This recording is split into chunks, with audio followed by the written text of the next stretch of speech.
Welcome to SriMatrika, the abode of the Divine Mother. I am so glad you are here.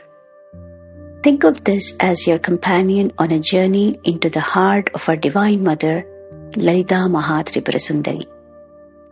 I really wanted to create a dedicated digital sanctuary for seekers, a place born from a simple but very deep intent to share the glory of the Mother through personal experience, devotion, and the timeless wisdom we find in the SriVidya tradition.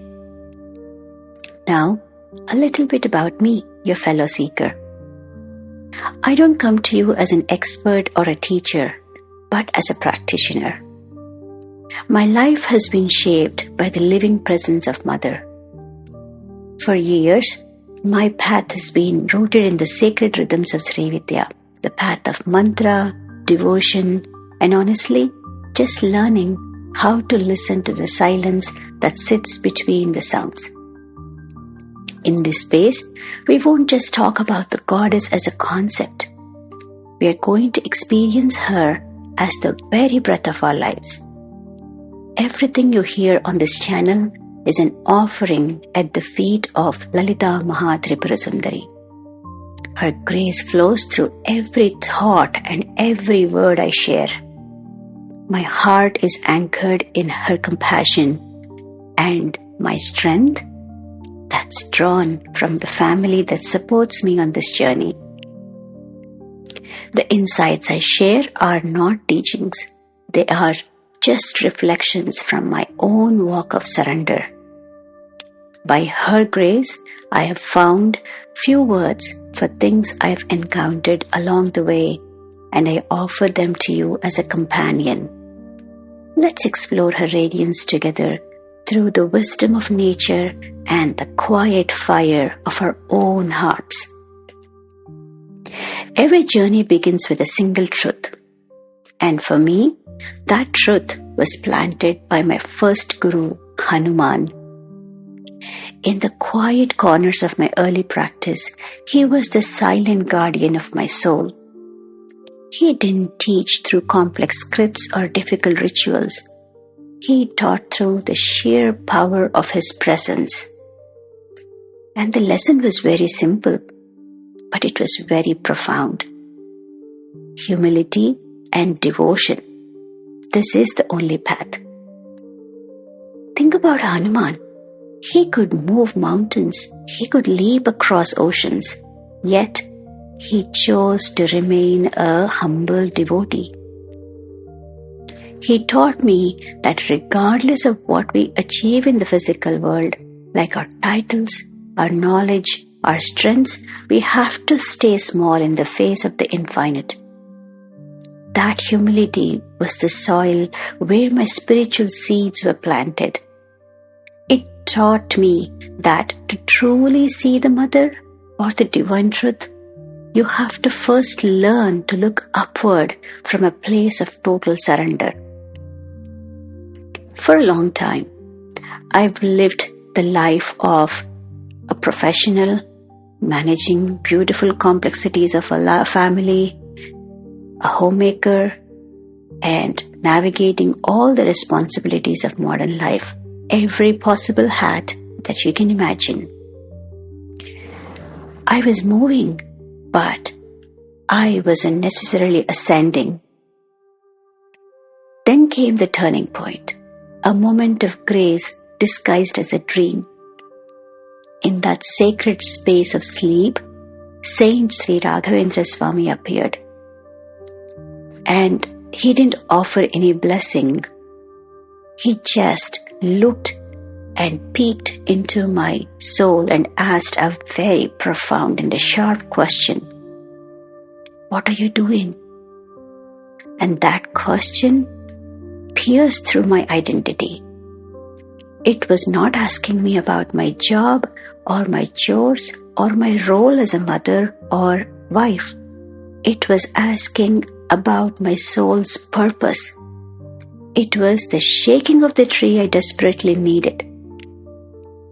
I realized that while I was busy building a life, I had forgotten to nourish my own soul. After that, I tried the works of the transformation, but that didn't happen overnight. There is a beauty in the slow unfolding of the spirit, something that I call as the silent teacher in nature. My growth was like that of a baby. I had to learn to turn, then crawl, then sit, then learn. There were moments of falling, moments of doubt, and times where the weight of the corporate life seemed to dim that inner light. But I kept those small steps, and that was helpful and profound. I worked through the meeting rooms, planning sessions, conferences, all-nighters, all the while holding that question, what am I doing in my heart? I learned that spiritual endeavors are not separate from managing a family or a career. They are the very energy that lets us do those things with grace.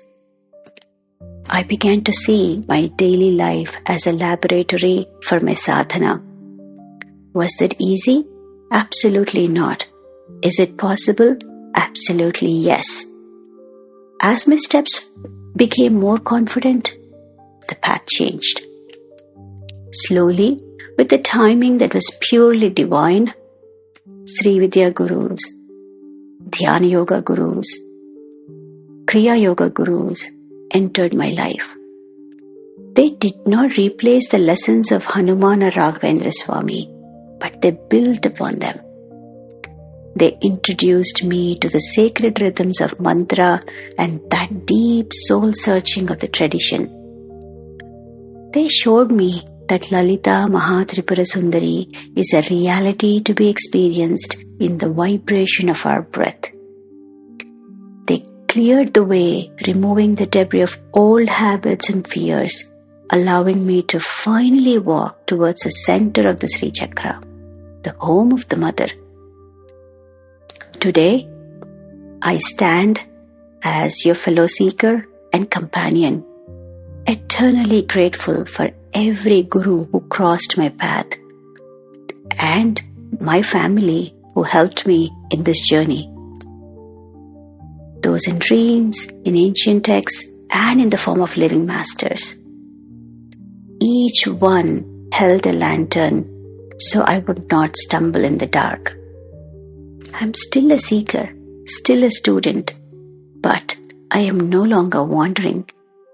This channel is my humble offering back to the source that woke me up. At SriMatrika, the channel and the sacred space, we believe the path to the Mother is paved with sincerity rather than just scholarship. The Tantras and Puranas are vast, but we are going to focus on experiential devotion, contemplative learning, spiritual growth. Many of you might think, why the name SriMatrika? Well, it refers to the Divine Mother of Sounds, the subtle vibrations that form the foundation of the universe. Spanda. Just as every letter leads back to the source, every audio we share here is an attempt to trace our way back to her lotus feet. She is the light within the heart, the wisdom in the mind, and the compassion that sustains everything. Before we step further into these reflections together, I want to share a truth that is very close to my heart. What you hear in this space, in the world of SriMatrika, is not a lecture from a scholar or a formal presentation from an academic. I am not an expert in the traditional sense, nor do I have any interest in being one. All I have is immense love and devotion towards the divine truth. These insights are born from my own lived experience and observation in many different roles as a professional, a homemaker, and a practitioner, and most importantly, as an observer and a student. They are the result of my own soul searching, my own mistakes, and the quiet clicks of resonance I found in the middle of a busy life. In our tradition, the mother belongs to everyone. I've always firmly objected to the idea that this ancient wisdom is a secret reserved only for an elite few or those with specific titles. If my words cause a scholar to raise an eyebrow, let it be so. My loyalty is not to the select few, but to the internal guru within each of us. I believe the true knowledge is like a flowing river, Sarita. We can learn just as much from everyday things as we can from holy and complex scriptures. This is a space for the householder and a seeker who wants to live their spirituality, not just debate it. We are co-travelers on this bridge, and I share my heart with you as a fellow student of the same mother. Everything I share is only possible because of the guidance, grace, and the love I have received. So, I humbly bow down to the Divine Mother, the Guru Tattva, and to all the physical gurus and family who have supported me and will continue to do so through this journey. SriMatre Namaha.